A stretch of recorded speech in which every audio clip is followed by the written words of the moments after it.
people. I appreciate you logging on. Appreciate the support that I'm getting from family.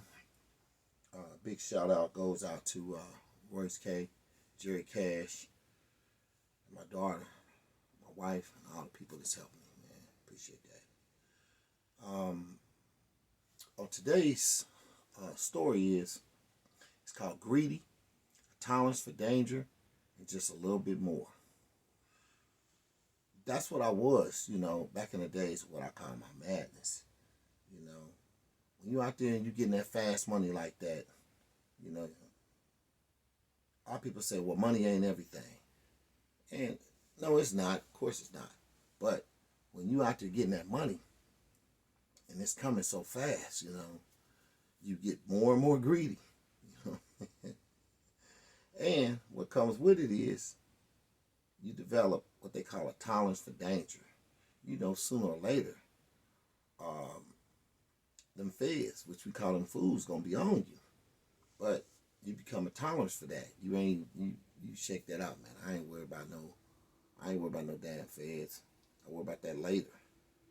Then you start minimizing, the regular police. Say, man, shit, the hell with these Keystone cops. And so you start developing that tolerance for danger.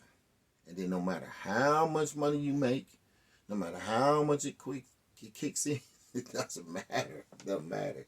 You always want a little bit more. You always say, man, when I get this car that I've been wanting, this money stacked up, I'm done.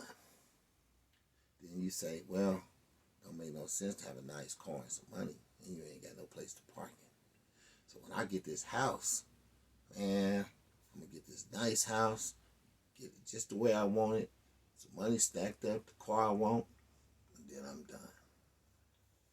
Then get the car, get the house, stack up some money, and you still want a little bit more. And just the cycle just keeps going on and on and on. And that's the reason why a lot of people say, oh man, I don't understand why the feds charge me with RICO, which is continual criminal enterprise. Because the only way that you're going to stop doing what you're doing is if they stop you. I mean, if you make $1.5 million, $2.5 million a year, who gonna quit a job like that? I mean, seriously, it's just you just as addicted to the drugs and as the people you selling it to. Anyway, let me tell you, man, I had this dope house, man, right off of 29th and Olive. And so by this time, man, in the game, Reagan had already leashed a war on drugs. It really didn't dawn on me what he was talking about. Oh, we gonna have a war on drugs. You had Nancy Reagan, the ex, president's wife, saying just say no. And so I didn't think anything of it. However, they had developed laws that was targeted, for just us. And the reason why is because most of the brothers sold crack. Even though you take the cocaine, it's cocaine in its pure form, but once you rock it up, then it becomes crack. And so now, even though you got 1 ounce of cocaine and 1 ounce of crack, the crack automatically carries 100 times more time than the powder cocaine. So, anyway, you had to be a lot more careful because it was a lot more dangerous. But like I said, I was greedy.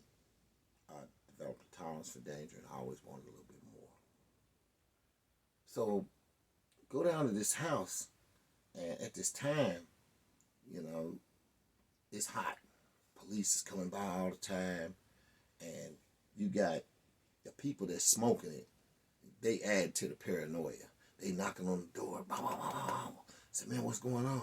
Man, I seen police up the street, man, and I just want to let you guys know what's going on so y'all be on y'all P's and Q's.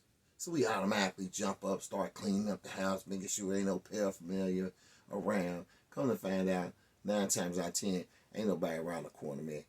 He just wants you to give him a little piece for warning him. Warning him on something that wasn't even there. So automatically, we go around the corner, we don't see nobody. We don't see nobody. Well, I can't blame the guy. You know, he gaming for his, man. He thought of an opportunity to, get something, and he capitalized on it. I can't be mad at it for that, though, even though I was aggravated at the time. He had me all paranoid, man. I would clean it up. Shit, one time I remember, man, I threw some honey and some dope in the fireplace. We had a little bitty fireplace. We was going with them artificial logs, and man, the man, when he got through talking, I'm thinking that they right up on us, man. I was like, forget it. Go find out, man. They didn't even exist at the time. But I had this house, man, like I said, it was off of 29th Miles, and it was checking 24/7, customers was coming, it was coming. And I had a couple of guys that was in there, man, but, like I mentioned probably before on some other videos, man, a lot of times, man, when it's Friday night or Saturday night, crickets in there, man. Ain't everybody, man, they done made money all week long, man. They finna go kick it. So if you want somebody to sit in there, you need to be sitting yourself. It's very few times where I was able to get somebody that was dedicated to sit, and then it was only for so long, man. Once they got whatever it is their goal was to get that car so they can impress that girl that would never give them time of day. If it was to, get on their feet and get their own apartment and get it furnished and get whatever transportation needs they wanted. Once they achieved their goal, man, they really was tired, because when you're in a dope house, man, you got to sit 24 hours a day. But I was in there by myself. So I'm making this money, but every time I make, a load of money, I only stayed about 3 blocks away. So I would just go out the back, hop a couple of fences, take the money to the house, get some more dope, come back the same way I went in. So this particular night, I happened to go in. And when I did, I felt somebody was in the house. You get that feeling, man, and your hairs just came up on the back of your head. So I look over, and I don't know why, man, I was slipping. I know you're going to say I was tripping, man, but I was. A lot of times, man, when you're in there, man, you make a lot of mistakes. But the pistol that I had that was in there, I didn't want to take it back and forth. And I feel like, man, I'm only going to be gone a short amount of time. So I laid it down on the table. And when I came to the house, guess what wasn't on the table?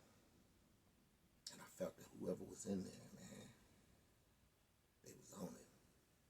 So I'm standing there with this dope in my hand, pitch dark, 1 or 2 o'clock in the morning. And all of a sudden, I heard that sound.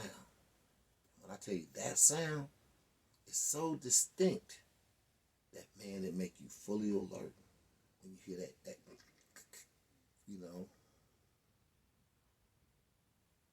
And when I took off running, I'm going to tell you right now, I was like a turkey through the corn, baby. And you could tell, man, whoever was chasing me, man, they was serious about catching me too. Because I was like, and they was like, they was right on my heels. So it wasn't no, man, when I was hitting them fences, man, I was taking them like you would think I was one of them track runners, man. I was, whew. And it wasn't no couple of fences, man. I was trying to lose them. Because whoever it was, man, they was out to kill me. And making no mistake about it, they was going to kill me if I got caught. So I'm hitting them fences. My adrenaline was up, man. And I hit this one fence, right? And when I hit it, I just felt something else come after me. Like, I heard something go, whoop. And I knew it was a dog, man. I knew right then and there was a dog. I was like, oh, shit. But I couldn't go back this way. I was committed. I was in it to win it. I had to make it to the other end of that fence, man. I could hear that dog coming off that chain like, shh, that chain was unraveling, man. He was, and then I heard that. I said, oh, shit. I'm going. And as soon As soon as I hit that fence, man, I heard something snap on me. You know what I'm saying? A few seconds more. I'm talking about a few seconds more, man. He would have had me. He would have had me. So I started to keep running. And something said, nah, because he got to come this way. He got to come this way. So I laid for him, man. I laid for him. It might have been a stupid chance, but I didn't have no choice. So I laid for him. And I heard him hit that fence. And I knew he was thinking, same thing. He had to make it to the other side. He was running. But by the time that dog was on him. He was coming. Right when he came up over that fence, wham! I hit him with a most motherfucker, right? When I hit him, he had that fist cock back because you can hear fire there. Wow! Boy, that dog was tearing his ass up, man. That dog was tearing his ass up. I took off running, man. I went home. I said, the hell with something dope. I'm done, man. I'm cold. You know. Could I have got a pistol and went back? Man, look, man. I was shook. I was happy to be alive. And I went home. Next day, I go back. And all the customers was waiting. And I never did figure out who that was that went in that dope house that was going to kill me that night and rob me. That's what I'm assuming, you know. Because there wasn't nothing in there. Only thing they got was that pistol, but they knew that when I came back, I had to have something. So, you just never know, man, what can happen to you. You might start off one night, you ain't got no enemies that you know of that night. You ain't did nothing to nobody. Ain't nobody did nothing personally to you. But all it take, man, is one mistake. Just one mistake when you out there in the streets, man. And your life could be over with like that. And all of a sudden you on the news, you know. And ain't no breaking news either. Let me tell you that too. Make sure you understand that. You know, they not even going to say your name. They going to say a body was found last night, 29th and Allbash. You know, a Wabash and you know. I'm going to cut that and edit it. Okay. So, having said all that, keep in mind that when you in the game, anything can happen. In a blink of an eye. Blink of an eye, you might start off, you ain't got no enemies that you know of. You ain't got nobody that you got into it with. There's been no issues, you know, that you can think of at the moment, you know.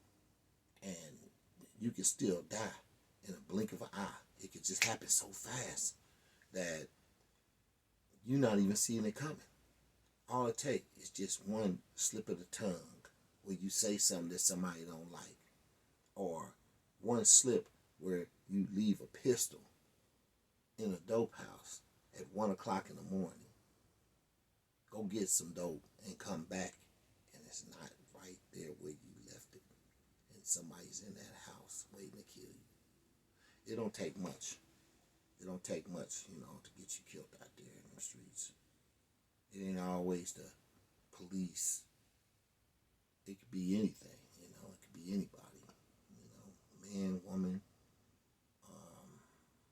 So when you out there, you know, my advice, man, people say, what would you do different if you could do it all over again? Honestly, if I could do it all over again, shit, I could be a damn job, live my life, raise my own kids,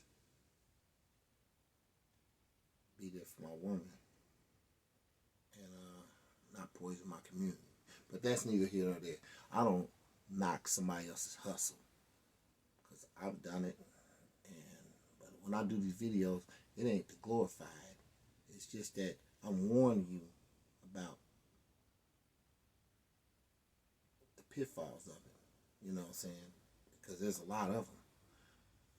So anyway, like I said, if you out there, you know, you're going to become greedy. You're going to develop a tolerance to danger. And you're going to always want just a little bit more.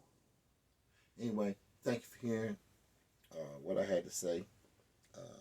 Thank you for your support. Like, subscribe, and comment. I know I ain't got to say what would you have done different, because first thing you're going to say is I would have left that pistol, right there where they could see it. But let me hear your opinion anyway. I don't care. I want to hear what you got to say. All right. Thank you. I appreciate you. I do appreciate you coming. All right.